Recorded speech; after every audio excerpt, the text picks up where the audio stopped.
Picture this. You're having a heart attack, and the person who's supposed to save your life looks you up and down and says, "Can you pay?" This is exactly what happened to Sarah at City General Hospital, but she had no idea that someone was watching from the shadows, someone who would turn this discrimination into the hospital's worst nightmare. Sarah Mitchell, 52, mother of 3. After working at the same factory for 20 years, she was laid off when the company shut down. Health insurance? She couldn't afford it for months. But what she didn't know was that her son, Marcus, had just returned to town. Marcus Mitchell, 28, Navy SEAL.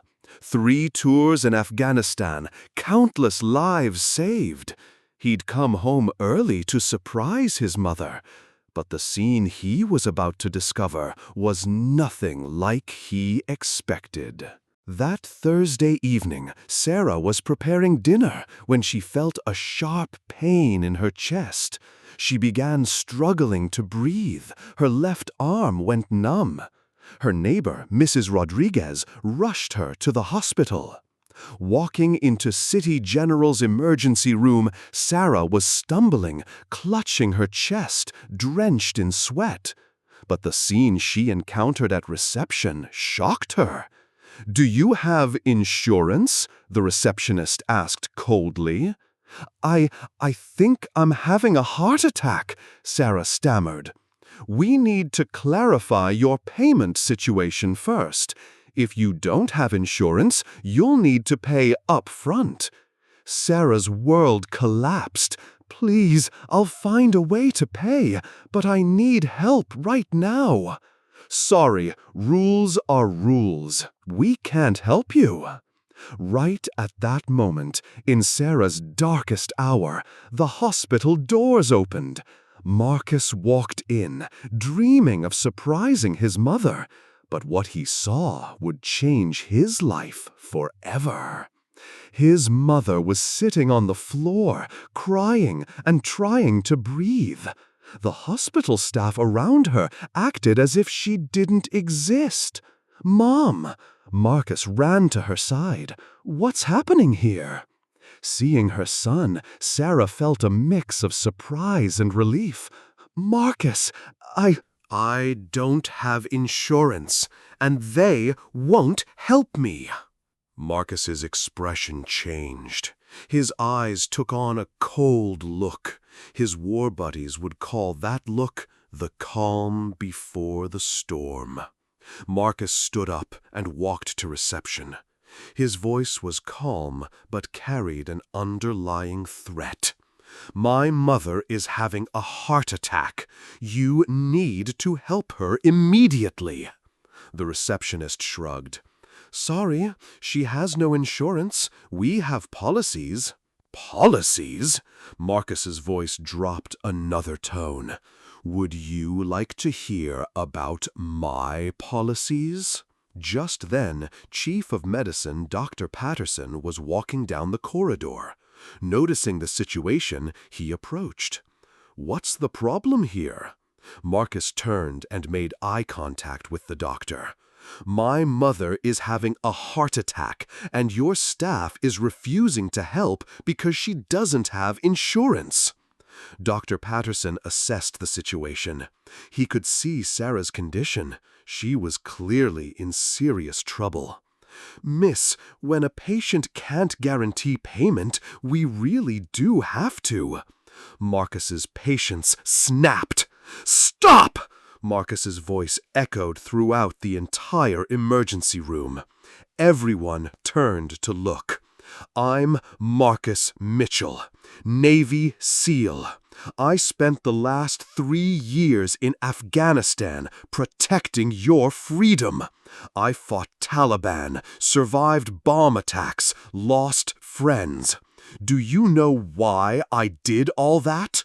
The entire emergency room fell silent.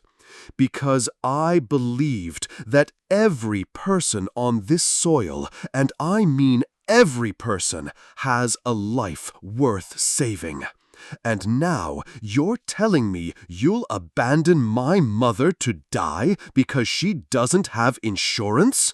Marcus pulled out his wallet and slammed it on the counter.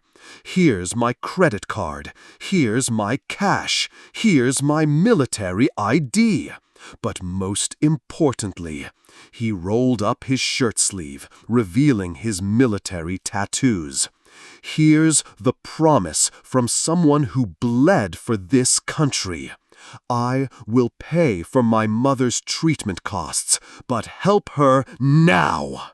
Dr. Patterson's face turned bright red. The nurses around were watching the scene. Patients in the waiting room were also observing. Okay, the doctor said hastily. Let's get Mrs. Mitchell inside immediately. No, Marcus said in a cold voice. Taking her inside isn't enough. I want to see the administrator of this hospital now. Security guards began approaching, but Dr. Patterson stopped them. The security chief, seeing the military ID, asked, "Sir, is there a problem?" Marcus's eyes locked with the security chief's. "There's a big problem. This hospital helps dying people in exchange for money. Is that correct?" The security chief stepped back. "Sir, I'm just security personnel." 10 minutes later, hospital administrator David Morrison came running. Seeing Marcus, he stopped. He immediately recognized former military personnel.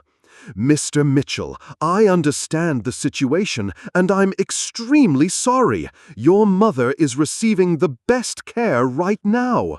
"Not enough," Marcus said. "I see a systemic problem here. How many patients were turned away because they couldn't find money?" Morrison's face went pale. This is a very complex situation." "Not complex. Simple.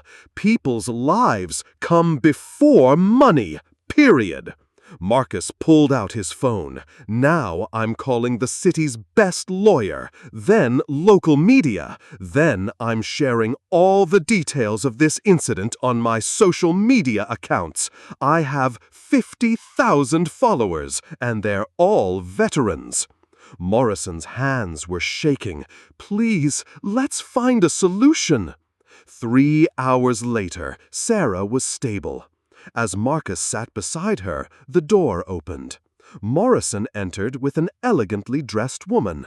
"Mr. Mitchell, meet Margaret Chen, chairman of the hospital board."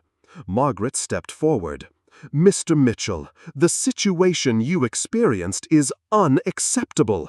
Staff will immediately be subject to disciplinary action." Marcus stood up. "That's not enough." "You're right. That's why we're changing hospital policy. No emergency patient will ever be turned away due to financial status again. And all treatment costs for your mother will be covered by the hospital." Sarah opened her eyes and looked at her son. "Marcus." "Shush, Mom. You're safe now. And this hospital will never treat anyone the way they treated you." 6 months later, City General Hospital had the lowest patient rejection rate in the state. Sarah fully recovered and began volunteering at the hospital, specifically to help patients facing financial difficulties. Marcus?